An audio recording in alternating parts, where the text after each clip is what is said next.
बहुत ही पुराने वक्तों की बात है कि किसी मुल्क पर एक बादशाह हुकूमत करता था। वो बहुत ही जालिम और जाबिर था। आए दिन कोई ना कोई उसके अताब का शिकार बनता था।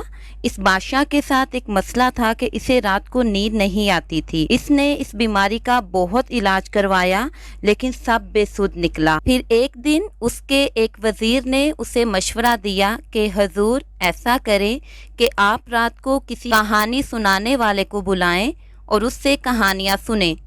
हो सकता है कि कहानियाँ सुनते सुनते आपको नींद आ जाए। बादशाह को अपने वजीर का ये ख्याल बहुत ही पसंद आया। इसने पूरे मुल्क में ऐलान करवा दिया कि जो भी मुझे कहानी सुनाएगा और मुझे नींद आ जाएगी तो मैं इसे बहुत से इनामात से नवाजूंगा। ऐलान सुनते ही दूर दूर से बहुत से कहानी सुनाने वाले आए और उन्होंने दावा किया कि हमारी कहानी सुनकर बादशाह को फौरन नींद आ जाएगी। सब कहानी सुनाने वालों के नाम फहरिस्त में शामिल कर लिए गए। आज पहली रात थी बादशाह को कहानी सुनाने की और बादशाह अपनी ख्वाबगाह में कहानी सुनाने वाले का इंतज़ार कर रहा था। अब कहानी सुनाने वाला बादशाह की ख्वाबगाह में दाखिल हुआ। उसने बादशाह से कहा कि हजूर, जान की अमान पाऊं तो क्या मैं कहानी सुनाना शुरू करूं? बादशाह ने कहा कि इजाज़त है। उसने कहानी सुनाना शुरू की। दोस्तों, आपको तो पता है ना कि हर कहानी का कोई ना कोई तो अंजाम या इख्तिताम तो होता ही है।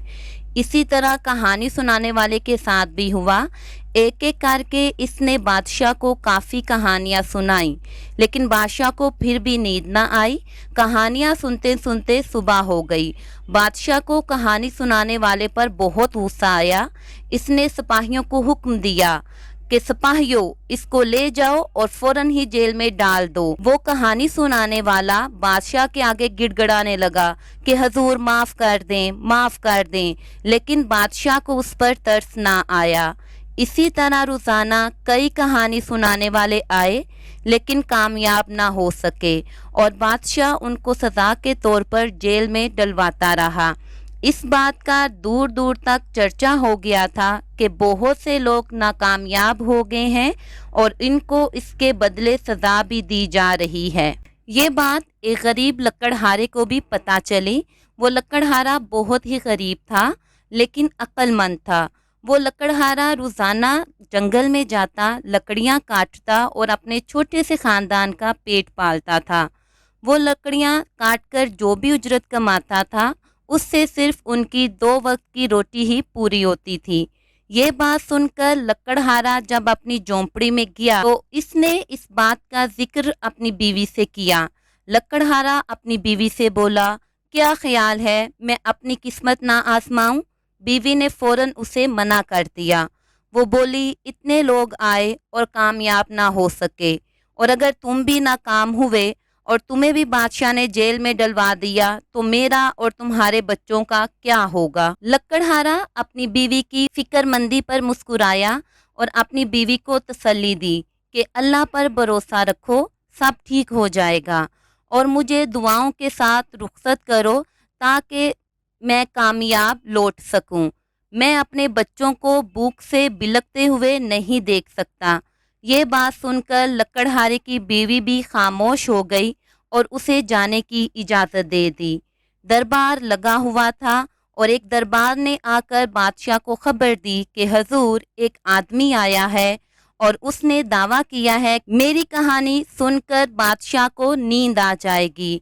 इसकी ये बात सुनकर सब दरबारी बहुत खुश हो गए और बादशाह भी खुश हुआ। बादशाह ने हुक्म दिया कि इस शख्स को फौरन दरबार में हाजिर किया जाए। जैसे ही लकड़हारा दरबार में हाजिर हुआ, उसकी हालत और हुलिया देखकर बादशाह समेत तमाम दरबार में मौजूद लोग बहुत मायूस हुए, क्योंकि हर कोई सोच रहा था कि इतने लायक, अमीर और पढ़े लिखे कहानियां सुनाने वाले आए और वो कामयाब नहीं हुए तो ये एक गरीब, हालात का मारा और एक अनपढ़ इंसान क्या कर लेगा।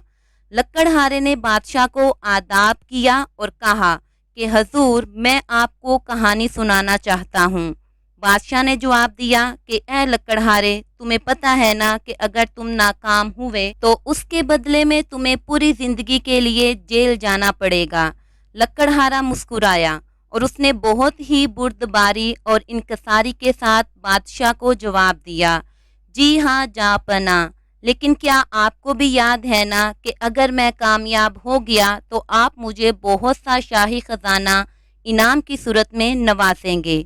بادشاہ لکڑہارے کی خود اعتمادی پر کھل کر مسکرایا اور اس نے کہا کہ ہاں، میں اپنے وعدے پر قائم ہوں۔ تمہیں پتہ ہے نا کہ کوئی بھی بادشاہ اپنی کہی ہوئی بات سے کبھی نہیں مکرتا۔ رات ہوئی اور لکڑہارے کو بادشاہ کی خوابگاہ میں جانے کی اجازت دے دی گئی۔ بادشاہ اپنے بستر پر لیٹا ہوا تھا اور کہانی سننے کا منتظر تھا۔ لکڑہارے نے کہا، حضور، جان کی امان پاؤں تو کیا میں کہانی سنانا شروع کروں؟ بادشاہ نے کہا، اجازت ہے۔ لکڑہارے نے کہانی سنانا شروع کی۔ ایک گاؤں میں ایک کبوتر باز رہتا تھا۔ اس کو کبوتر پالنے اور ان کو اڑانے کا بہت شوق تھا۔ اس کے پاس بہت سے کبوتر تھے۔ مادہ کبوتر انڈے دیتے اور ان سے بچے نکلتے۔ دن بدن اس کے کبوتروں کی تعداد میں اضافہ ہوتا جا رہا تھا۔ حد تو اس وقت ہوئی جب اس کے گھر میں اس کے اپنے رہنے کے لیے بھی جگہ نہ بچی۔ کبوتروں کی تعداد میں اتنا اضافہ ہو چکا تھا کہ اس کا پورا گھر کبوتروں سے بھر گیا تھا۔ کبوتر باز نے کبوتروں کو اڑانے کا فیصلہ کر لیا تھا۔ یہ کہہ کر لکڑہارا خاموش ہو گیا۔ بادشاہ کو کہانی بہت ہی دلچسپ لگ رہی تھی اور وہ بہت متجسس ہو رہا تھا کہ آگے کہانی میں کیا ہوگا۔ اس نے تجسس کے ہاتھوں مجبور ہو کر پوچھ لیا کہ لکڑہارے بتاؤ کہ آگے کیا ہوا؟ تو لکڑہارے نے جواب دیا، پھر۔ بادشاہ کچھ نہ سمجھا۔ اس نے دوبارہ دہرایا۔ بادشاہ کو کچھ نہ سمجھ میں آیا۔ اس نے دوبارہ پوچھا کہ کیا ہوا؟ لکڑہارے نے پھر دوبارہ کہا، پھر۔ بادشاہ نے کہا کہ اس کا کیا مطلب ہے؟ تو لکڑہارے نے کہا کہ حضور، کبوتر ایک ایک کر کے اڑ رہے ہیں۔ بادشاہ نے پوچھا کہ ارے بھائی پھر؟ تو لکڑہارے نے جواب دیا، حضور پھر۔ ایسے ہی بادشاہ پوچھتا، پھر؟ تو لکڑہارا جواب دیتا، پھر۔ یہ پھر اور پھر کی تکرار سے بادشاہ کو نیند آنے لگی تھی اور آخر کار بادشاہ خواب خرگوش کے مزے لینے لگا۔ لکڑہارے نے جب دیکھا کہ بادشاہ سو چکا ہے تو وہ آرام سے بادشاہ کی خوابگاہ سے باہر نکل گیا۔ صبح ہو گئی تھی اور بادشاہ جمائی لیتے ہوئے اپنے بستر سے اٹھا۔ آج وہ بہت ہی اپنے آپ کو تازہ دم محسوس کر رہا تھا کیونکہ سالوں بعد اسے رات کی نیند نصیب ہوئی تھی۔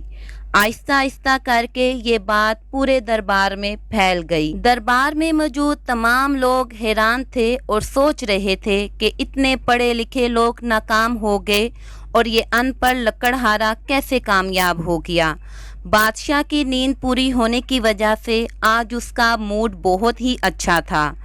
دراصل بادشاہ کے غصے، ظلم اور جبر کے پیچھے اس کی نیند نہ آنے کی وجہ تھی، جس کی وجہ سے بادشاہ بہت چڑچڑا رہتا تھا اور ہر کسی پر اپنا غصہ نکالتا رہتا تھا۔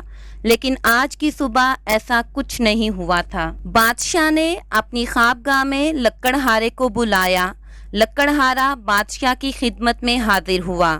بادشاہ نے مسکرا کر لکڑہارے کو دیکھا اور اس کا شکریہ ادا کیا کہ بہت سالوں کے بعد آج وہ ایک پرسکون نیند سو پایا ہے اور اسے امید تھی کہ اب اسے روزانہ سونے کے لیے کہانی سننے کی ضرورت پیش نہیں آئے گی، اور اس نے وعدے کے مطابق لکڑہارے کو بہت سے شاہی انعامات سے نوازا اور اسے عزت کے ساتھ رخصت کیا۔ دیکھا دوستو، اگر عقل، ہمت اور امید ہو تو انسان کسی چیز سے نہیں ڈرتا اور وہ ہمیشہ کامیاب ہی ہوتا ہے۔ تو بتائیں دوستو، آپ کو میری آج کی کہانی کیسی لگی؟ میری ایسی ہی مزیدار کہانیاں سننا چاہتے ہیں تو آپ کو آنا پڑے گا میرے چینل پر، جس کا نام ہے stories and me. Please like, share and subscribe.